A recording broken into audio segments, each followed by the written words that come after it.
കേരള കോൺഗ്രസിന് ഈ തെരഞ്ഞെടുപ്പ് വളരെ നിർണായകമായിരുന്നു. കേരള കോൺഗ്രസ് രാഷ്ട്രീയത്തിലും ഈ തെരഞ്ഞെടുപ്പ് നിർണായകമായിരുന്നു.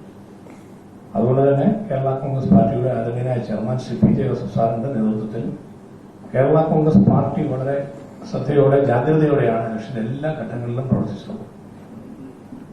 UDF സ്ഥാനാർത്ഥിയായി ശ്രീ ഫ്രാൻസിസ് ജോർജിനെ നിശ്ചയിച്ചത് മുതൽ അതിനു മുമ്പ് തന്നെ ഇവിടെ ഏറ്റവും നല്ല നിലയിൽ കോട്ടയം പാർലമെന്റ് സീറ്റിൽ UDF ജയിക്കാൻ വേണ്ടിയുള്ള പ്രവർത്തനങ്ങൾക്കാണ് ഞങ്ങൾ പ്രാധാന്യം കൊടുത്തത്. കോൺഗ്രസ് പാർട്ടി നല്ല നിലയിൽ ഈ പാർലമെന്റ് മണ്ഡലത്തിൽ കേരളൊട്ടാകെ നടന്നിട്ടുണ്ട്. ഇവിടെയും പ്രത്യേകമായി തയ്യാറെടുപ്പുകൾ നടത്തി.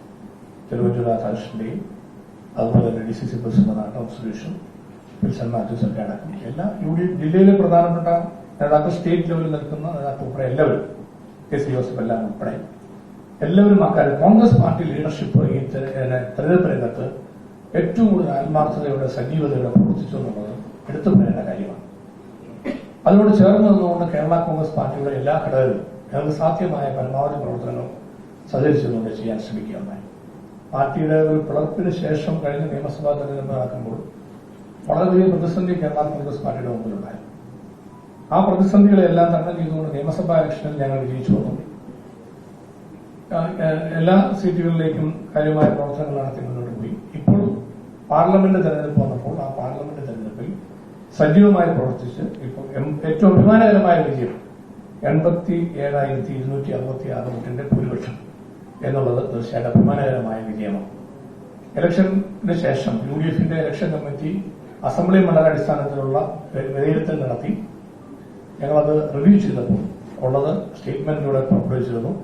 70,000 വോട്ടിന്റെ ഭൂരിപക്ഷം, 70,000 വോട്ടിന്റെ ഭൂരിപക്ഷം തീർച്ചയായിട്ടും ലഭിക്കും. അതിന് മേലിലേക്ക് എത്ര വേണമെങ്കിലും ഉണ്ടാകാം എന്നുള്ളതാണ്. അപ്പോൾ അത് തിരുവഞ്ചൂർ രാധാകൃഷ്ണൻ ഇലക്ഷൻ കമ്മിറ്റിയുടെ ചെയർമാൻ പറഞ്ഞിരുന്നു. കംഫർട്ടബിൾ മജോറിറ്റി ഈ ഇലക്ഷനിൽ ലഭിക്കും എന്ന് അദ്ദേഹം ഉപയോഗിച്ച വാക്ക് ഞാനിവിടെ എടുത്തു പറയാം. ഏതായാലും ആ നിലയിലേക്ക് തന്നെ ജനങ്ങൾ ഈ തെരഞ്ഞെടുപ്പിനെ സ്വീകരിക്കുകയും സഹായിക്കുകയും ചെയ്തു എന്നുള്ളതാണ്.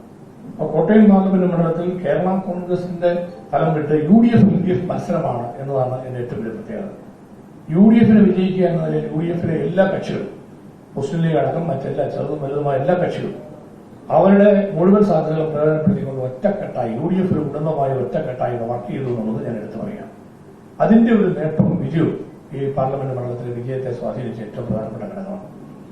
അതുപോലെ തന്നെ പ്രിയപ്പെട്ട സ്ഥാനാർത്ഥി ശ്രീ ഫ്രാൻസിസ് ജോർജിന്റെ സ്വീകാര്യത, അദ്ദേഹം തെരഞ്ഞെടുപ്പ് രംഗത്ത് അദ്ദേഹത്തെ കേരള കോൺഗ്രസ് പാർട്ടി ആദ്യം നിശ്ചയിക്കുകയും UDFന്റെ തലത്തിൽ അത് ധാരണയാക്കി ഔദ്യോഗികമായി പ്രഖ്യാപിക്കുകയും ചെയ്തതിനു ശേഷം അതുമുതൽ കോട്ടയം പാർലമെന്റ് മണ്ഡലത്തിലെ സ്ഥാനാർത്ഥി എന്ന നിലയിൽ ശ്രീ ഫ്രാൻസിസ് ജോർജിന് ഈ മണ്ഡലമൊട്ടാകെ ജനങ്ങളുടെ മുന്നിൽ സ്വീകാര്യത ഉണ്ടായി എന്നുള്ളതും ഇലക്ഷനെ സഹായിച്ച ഘടകമാണ്. പിന്നെ ആദരണീയനായ മുൻ മുഖ്യമന്ത്രി ശ്രീ ഉമ്മൻചാണ്ടി സാറിന്റെ ഓർമ്മകൾ നിറഞ്ഞു നിൽക്കുന്ന ഈ പാർലമെന്റ് മണ്ഡലത്തിൽ അദ്ദേഹത്തിന്റെ കബറിടത്തിൽ പ്രാർത്ഥിച്ചുകൊണ്ടാണ് ഇലക്ഷൻ പ്രവർത്തനങ്ങൾ ആരംഭിച്ചത്. ഇന്നലെ വിജയത്തിന് ശേഷവും ഗാന്ധി പ്രതിമയിൽ പുഷ്പാർച്ചന നടത്തിയ ശേഷം ആദ്യം സ്ഥാനാർത്ഥി ഞങ്ങൾ UDF നേതാക്കളും എല്ലാവരും പോയത് ആദരണീയനായ ഉമ്മൻചാണ്ടി സാറിന്റെ കബറിടത്തിലേക്കാണ്.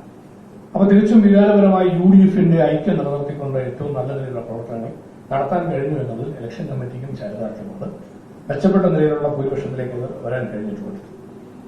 പിന്നെ ഇവിടെ വിവിധ അസംബ്ലി മണ്ഡലം തിരിച്ചുള്ളതിൽ വൈക്കം ഒഴികെ 6 അസംബ്ലി മണ്ഡലങ്ങളിലും വ്യക്തമായ മുൻതൂക്കം UDF കരസ്ഥമാക്കി നമുക്ക് എല്ലാവർക്കും അറിയാം.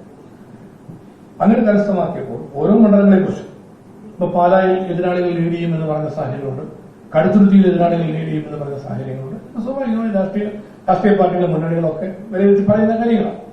പക്ഷെ സംഭവിച്ചത് നിയമസഭാ ഇലക്ഷനിലെ പോലെ തന്നെയാണ്. അന്നും ഞങ്ങൾ ഇവിടെ പത്രസമ്മേളനത്തിൽ വ്യക്തമാക്കിയിരുന്നു, പോളിംഗ് കുറഞ്ഞതിന്റെ പേരിൽ എന്തെങ്കിലും പ്രശ്നം ഏതെങ്കിലും മണ്ഡലത്തിലുണ്ടാവും.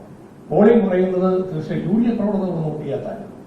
UDF പ്രവർത്തകരെന്ന് വിശദീകരിച്ച UDF പ്രവർത്തകരെ പരമാവധി എത്തിക്കാൻ ഞങ്ങൾ ശ്രമിച്ചിട്ടുണ്ട്. കുറെ കാണും, അല്ലെങ്കിൽ എത്താൻ പറ്റാത്തത് പ്രശ്നമാണ്, അതെല്ലാവർക്കും ഉണ്ട്. എന്നാൽ നാട്ടിൽ ഇല്ലാത്ത ആളുകൾ, പ്രവാസികളായി പുറത്തും ജോലി ചെയ്യുന്നവർ, അവരുടെ പേര് ഇവിടെ വോട്ടർ പട്ടികയിലുണ്ട്. പഠിക്കാൻ പോയിരിക്കുന്ന നിരവധി ആളുകളുടെ യുവാക്കളുടെ പേരുണ്ട്. മരിച്ചുപോയവരുടെ പേര് നീക്കം ചെയ്യാത്തതുകൊണ്ട് ഒരുപാട് കാര്യങ്ങൾ നമുക്ക് പരിശോധിച്ചാൽ കാണാൻ കഴിയും.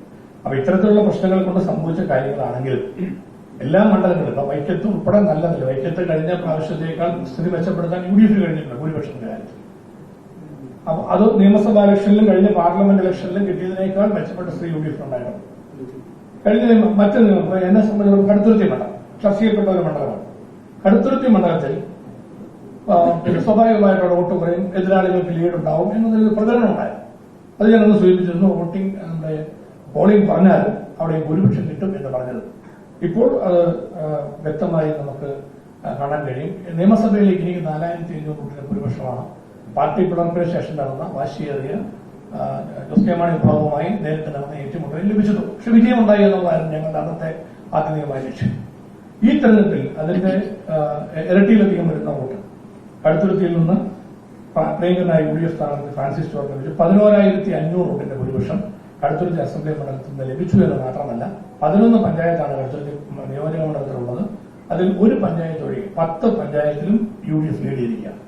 അപ്പോൾ നല്ലൊരു അഭിമാനകരമായ വിജയം കടുത്തുരുത്തിയിൽ നിന്ന് ഉൾപ്പെടെ കൊടുക്കാൻ കഴിഞ്ഞു. പാലായിൽ അതിനെ തിളക്കം മറന്നു നൽകുന്ന ഭൂരിപക്ഷം, പാലായിൽ 16,000 വോട്ടിന്റെ ഭൂരിപക്ഷം. ഏറ്റവും കൂടുതൽ വോട്ടിന്റെ ഭൂരിപക്ഷം പുതുപ്പള്ളിയിൽ 27,201 വോട്ടിന്റെ ഭൂരിപക്ഷം. ഏറ്റുമാനൂരിൽ 9,610, കടുത്തുരുത്തി 11,500, പിറവത്ത് 13,000, വൈക്കത്ത് 5,300 വോട്ടിന്റെ കുറവ്. ഈ നിലയിലാണ് വോട്ട് നിലവാരം വന്നത്.